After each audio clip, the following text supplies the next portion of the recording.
Ku ssaawa nga 6 ez'emisana, Lord Mayor wa Kampala Erias Lukwago n'omumyuka we Doreen Nyanjula batuuse Entebbe okusinkana abakulembeze baayo oluvannyuma lw'okubayimiriza okuyibwa kasasiro enkumba mu divisioni y'e Katabi.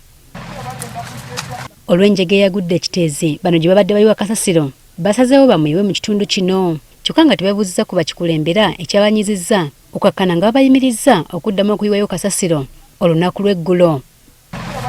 Meya wa Katabi Ronald Kalema ne Lord Mayor wa Kampala Erias Lukwago beevumbye akafubo omutakkiriziddwa bannamawulire gye bakkiriziganyirizza era ne bavaayo n'ekiwandiiko ekyawamu. Kakati nze mu meeting gye nakyalinze yesterday eyabaddemu abeero C1 n'obukulembeze bw'Entebbe twakaanyiza nti twalawinge KCCA for only 1 month okukozesa ekifo ekyo. Naffe tugenda kuddamu tweyame mu buwandiike tulage era naku mmeka ze tugenda obikolera ng'omwezi tegunnaba nakuggwako. Kitukaka tusebe ebbaluwa tugenda kugiddamu officially.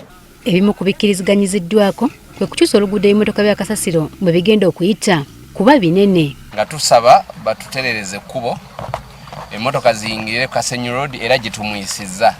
Bwe tuba tuddayo tugenda kumuzaayo we zinaafulumira wali ku nkumba. Lwaki twasazeewo bayite Kasenyi Road baleme kuyiwa bisasiro ku entrance ya university n'amasomero agaliwo. At least mukuddayo baba tebalina bisasiro. Muganda wange Kalema tomanyi mugugu gwotutikudde. Mugugu gubadde munene n'ebigambo ebitwogereddwa bingi, abo balina bye beenoonyeza, balinoonya kino banoonya kiri, ne Mukama Katonda atubeeredde mulungi, atubeeredde wa kisa ne tubanga ensonga at least tulinako we tugituusizza ne tufunako ku buweerero. Era KCCA erina okuleeta ebimotoka by'amazzi okuyiwa mu kkubo erigenda okukozesebwa ebimotoka byabwe. Ne tractor egenda okunyiga n'okusenda kasasiro mu kitundu kino.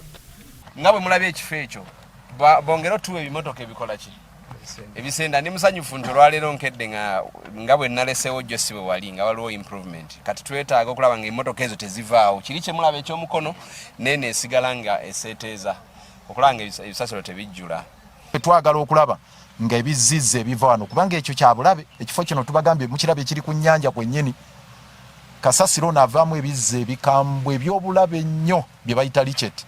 Ebintu ebyo bwe bimala gayiika mu nnyanja ate tuba tuleesa obuzibu walala gye bayita aquatic life. So twagala kulaba ng'embeera eno tugikwatako amangu ddala.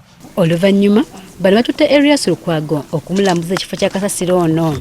Lukwago akkiriza nga bagenda okugoberera ebiragiro bino, kyokka n'asaba nti singa ebbanga liggwako eribaweereddwa ery'omwezi ogumu bakkiriza okubongerayo ebbanga eddala nga bwe beetereeza.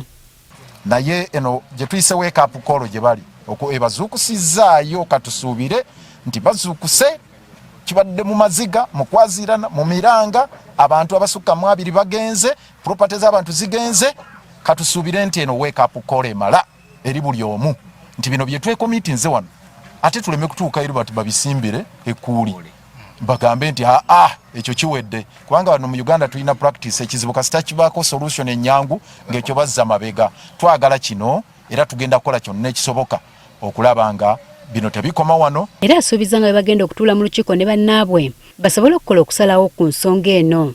Kyokka n'ekifo kino bw'okituukamu oyinza okwebuuza kasasiro wagenda okuyiibwa kubanga nakyo kasasiro abooze.